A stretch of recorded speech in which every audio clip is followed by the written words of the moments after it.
شو بينقصهم يعني؟ انا ليش بدي انطر القطري مع محبتي واحترامي لإله؟ الرئيس برع بيدعي لحوار، هذا جماعتك ما بدهم يردوا على لانه الحوار. ممنوع يدعي لكن لحوار. اعطيني حال. ممنوع. بنزل على المجلس النيابي بفتح جلسه، اول دوره ما بينقبر بيطلع الرئيس، ثاني دوره بيتفقوا تحت المجلس، بعد نص ساعه بريك، ربع ساعه فنجان قهوه بيتحاوروا بقى تحت قبه البرلمان، بيروحوا بينتخبوا الرئيس.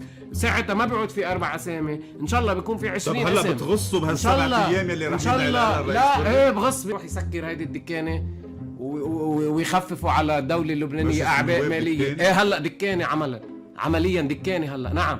خلي يروحوا يسكروها ويأجروها لشي مول، بركي بيستأجروا شي سوري لأنه صاروا كتار هون، شي تاجر سوري بيبيع فيه أنتيكا وما بعرف شو، ويوقفوا هالهدر ويوقفوا هالمصروف على الدولة اللبنانية. أكيد.